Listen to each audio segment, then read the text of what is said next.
Welcome to the Talking Heads Part 4. I can't believe it's the fourth show. Tonight's a doozy.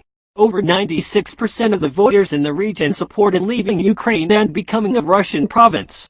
Let's see what our heads think about the crisis in Crimea. Before we get to the heads, here's a word from our special guest.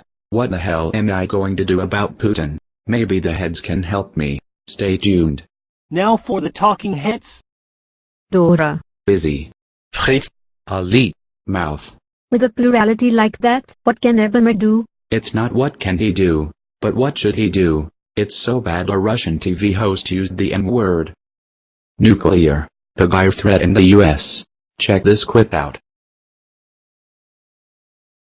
Russist Helene Ligeric country and her world realistically capable of turning her United States into radioactive waste. What has he got to be afraid of? He's there and the US is over here, getting no support from the EU. Besides, Obama has redlined everybody and done nothing. Zilch. This is so much about energy. Look at what McCain said, and I think he's right. Russia is a gas station masquerading as a country. McCain's right. Russia has the energy leverage. It will take the US years to compete on the energy level. Economic sanctions are the way to go. But what are these sanctions? The Ukraine itself may do something. The province of Kherson controls the Crimean electric and water supply. What if they turn it off? Then, what if the Russians move in and occupy Kherson province? They already moved in and took over a gas supply terminal. The Ukraine military cannot stand up to Russia alone. What about money? Crimea gets almost $1 billion in support from Ukraine, in addition to water and electricity. That will certainly stop.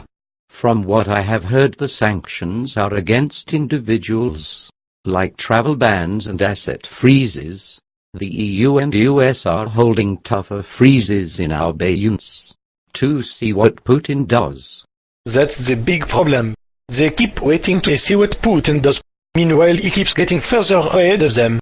Fix, you are right on the money. The Russian stock market is up now, because the sanctions are so wimpy.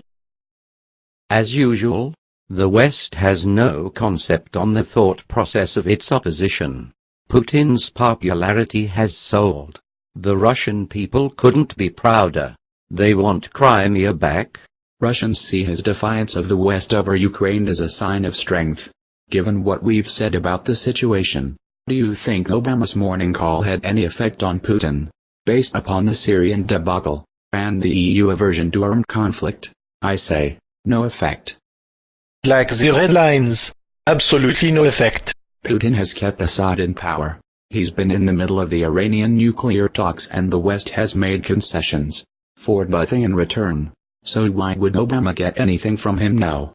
And when the US cut aid to Egypt, Putin jumped in with a huge arms deal. Has Obama made one good move? No, so I don't think he got anything on this morning's call. I think they want us off their air. Well, that was pretty depressing. It sure was. See you next time.